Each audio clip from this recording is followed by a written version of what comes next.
warahmatullahi wabarakatuh. Halo Sobat Qur'ani, kembali lagi di Daurah Talk Show. Dalam kesempatan kali ini, kami akan membahas tentang peran perempuan Qur'ani dalam menciptakan generasi Rabbani. Manusia lahir dengan fitrah yang suci, bak kertas putih yang siap digambar dengan coretan. Coretan pena pun tergantung dengan bagaimana variasi dari sang penulis. Ibarat dengan anak tumbuh kembang sesuai dengan bagaimana didikan orang tua, terutama peran seorang ibu. Karena peran ibu berpengaruh besar dalam tumbuh kembang seorang anak, mulai dari lahir hingga tumbuh menjadi dewasa.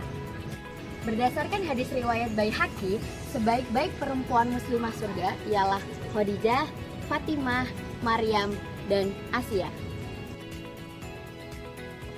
Dalam Quran Surat At-Tahrim ayat 6 menjelaskan bahwasanya peran penting orang tua dalam mendidik anak. Beberapa poin yang tertera dalam tafsir Al-Misbah mengisyaratkan bahwa perempuanlah yang memiliki pengaruh besar terhadap pendidikan anak, karena perempuan lebih banyak menghabiskan waktunya di rumah. Maka dari itu, seorang ibu atau istri wajib memiliki ilmu, baik ilmu umum maupun ilmu agama. Perempuan Qur'ani adalah wanita dengan perpaduan antara yang cerdas, kuat mental, kelembutan hati, kemandirian, dan kesederhanaan, di mana dapat memberikan keseimbangan antara spiritualitas, intelektualitas, dan peran sosial yang diimplementasikan dalam peran seorang ibu. Ungkapan ulama, al-ummu kal madrasatil ula, sangat menarik bukan? Bagaimana tidak? Seorang ibu yang mendidik anaknya sejak dalam kandungan hingga tumbuh dewasa, bertaruh dengan keadaan hati, pikiran, psikologisnya, merupakan fitrah yang telah Allah berikan dalam peran seorang ibu. Maka seorang ibu tidak boleh takut akan kehilangan kecantikannya hanya untuk mendidik seorang anak.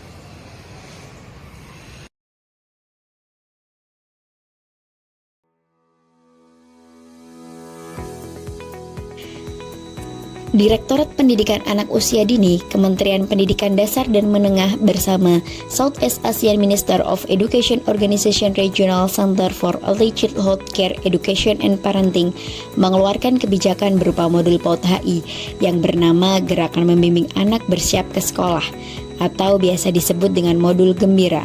Modul ini bertujuan membangun fondasi emosional, sosial, dan akademik anak, serta mendukung kolaborasi berkelanjutan antara orang tua dan sekolah dalam masa transisi PAUD ke SD. Dalam firman Allah, Quran Surat At-Tahrim ayat 6 menjelaskan bahwa peran orang tua adalah membimbing dan mendidik anak-anak mereka agar tidak terjerumus ke dalam api neraka atau sesuatu hal-hal yang buruk. Ayat ini merupakan jawaban atas pertanyaan ketika Umar bertanya kepada Rasulullah dalam Quran Surat At-Tahrim ayat 5, "Wahai Rasulullah, kami dapat memelihara diri kami. Lalu bagaimana cara kami memelihara keluarga kami?"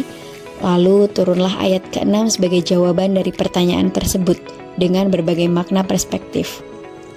Ibnu Katsir menjelaskan bahwa kewajiban muslim adalah mengajarkan mereka yang di bawah tanggung jawabnya dengan segala sesuatu yang telah diwajibkan dan menjauhi segala sesuatu yang dilarang Allah.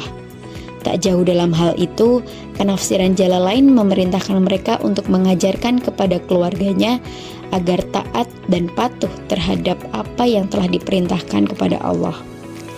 Redaksi Quran Surat At-Tahrim ayat 6 tidak hanya tertuju pada kaum laki-laki atau suami saja, ataupun kepada kaum wanita atau istri saja. Namun, peran orang tua sangat berperan penting untuk perkembangan pendidikan anak.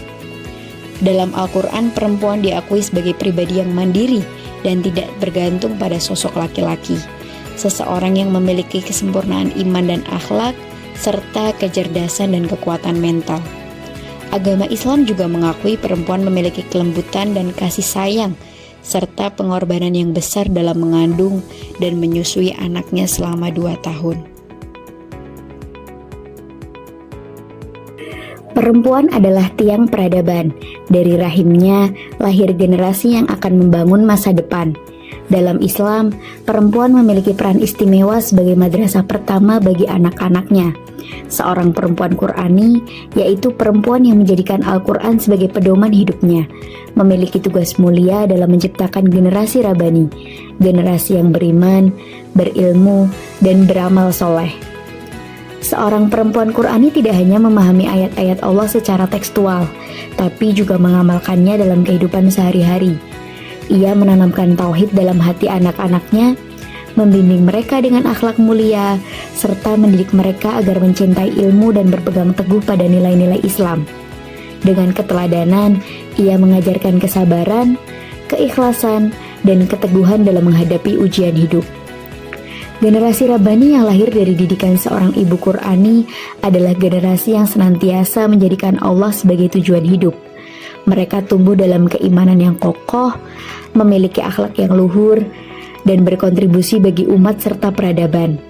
Mereka bukan hanya cerdas secara intelektual, tetapi juga memiliki hati yang tunduk kepada Allah, memahami hakikat hidup, dan siap menjadi pemimpin yang adil serta bermanfaat bagi sesama. Di zaman modern ini, peran perempuan Qur'ani semakin dibutuhkan. Tantangan zaman yang penuh dengan fitnah dan godaan harus dihadapi dengan kekuatan iman dan ilmu. Seorang ibu yang memahami Al-Quran akan membentengi keluarganya dengan nilai-nilai Islam, menjaga fitrah anak-anaknya, serta membangun rumah tangga yang dipenuhi keberkahan. Maka, menjadi perempuan Qur'ani bukan sekedar pilihan, tetapi sebuah kewajiban bagi setiap muslimah. Sebab dari perempuan yang berpegang teguh pada Al-Quran, lahirlah generasi Rabbani yang akan menerangi dunia dengan cahaya Islam. Kan bahwasanya peran ibu sangat penting dalam pertumbuhan anak-anak, terutama dalam masa kanak-kanak atau yang biasa kita sebut dengan golden age. Dalam masa ini, transisi dan tumbuh kembang anak sangat signifikan. Peran ibu dalam mendidik anaknya dari kandungan hingga tumbuh menjadi dewasa dengan balutan Qur'ani serta ajaran Islam dapat membentuk karakter anak yang berakhlakul karimah serta menjadi generasi yang rabbani.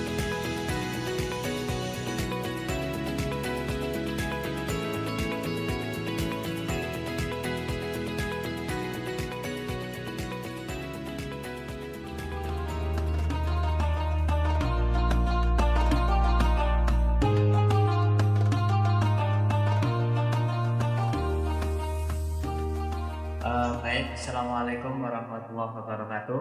Waalaikumsalam warahmatullahi wabarakatuh. Alhamdulillah, pada pagi hari ini kita bisa bertemu kembali dengan Malakoh Sederhana.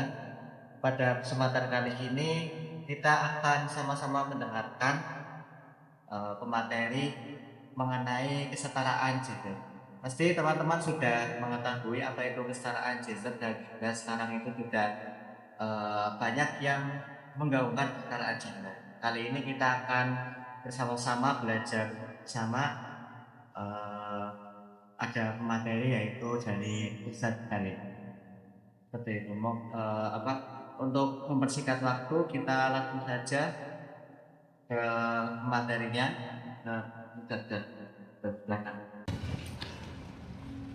Assalamualaikum warahmatullahi wabarakatuh.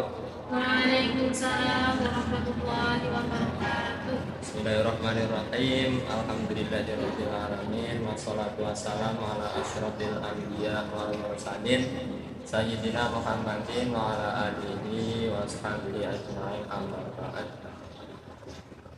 Seluruh jamaah halaqah yang dimuliakan oleh Allah, mari kita melanjutkan kajian halaqah pada pagi menjelang siang hari ini dengan bacaan hamdalah bersama.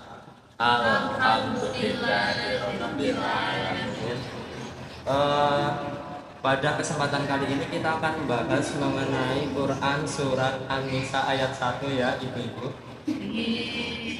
Di Quran surat An-Nisa ayat 1 itu menerangkan tentang penciptaan Adam dan Hawa.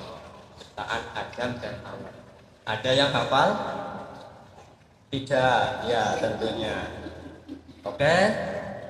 Di sini ada ayat tentang penciptaan Adam dan Hawa, itu menerangkan poin pertama itu menerangkan tentang kita itu diperintahkan untuk bertakwa. Ya ayyuhan nas, wahai manusia, ittaqu, bertakwalah kalian, robbakum, kepada Tuhanmu, alladzi khalaqakum min nafsin wahidah, yang telah menciptakanmu dari jiwa yang satu, yaitu Nabi Adam. Jadi kalian itu diciptakan dari jiwa yang satu, yaitu Nabi Adam.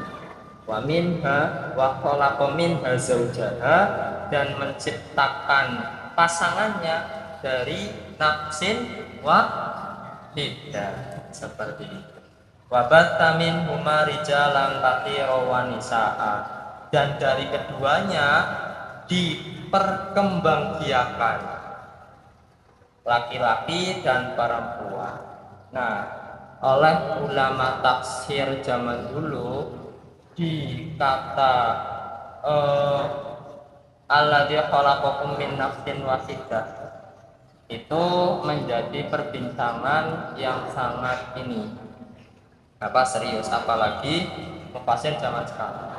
Kalau zaman dulu di nafsin wahidah itu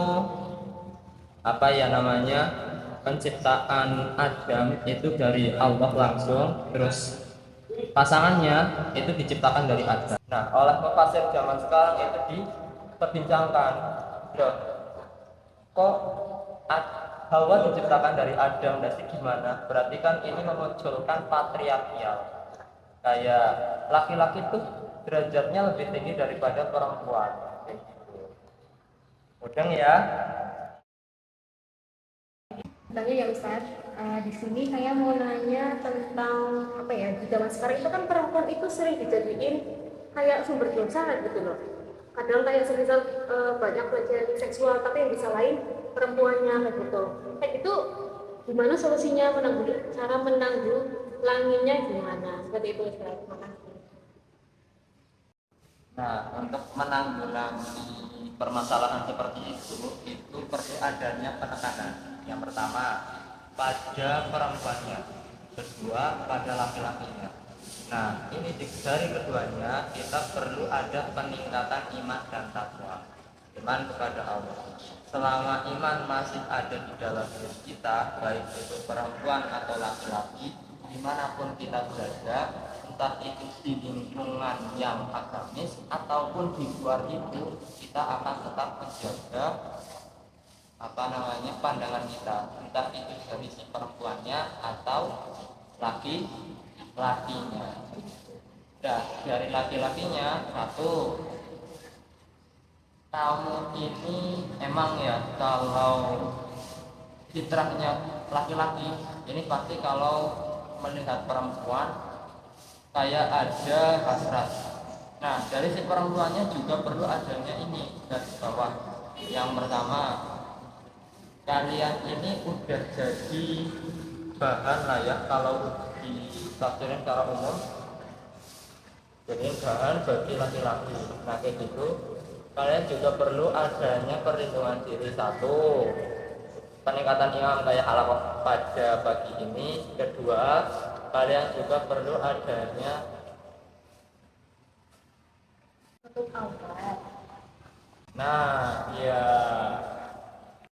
Pahami dari jawabannya ya, semoga bisa dipahami ya. Jadi kita sudah mempelajari bagaimana tadi Ustadz Galih menerangkan tentang kesetaraan gender.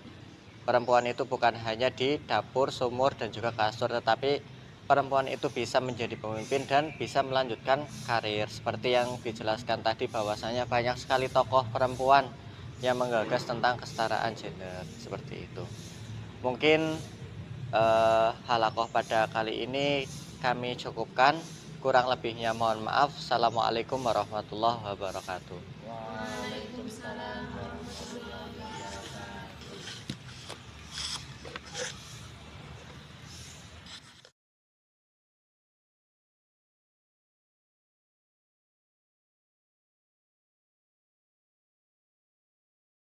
Abi, saya mau mondok.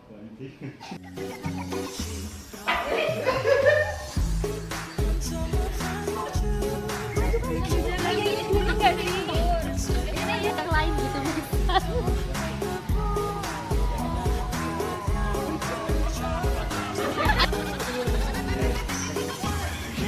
Nunjukin kamar. Masih buka-buka lagi kayak lihat-lihat.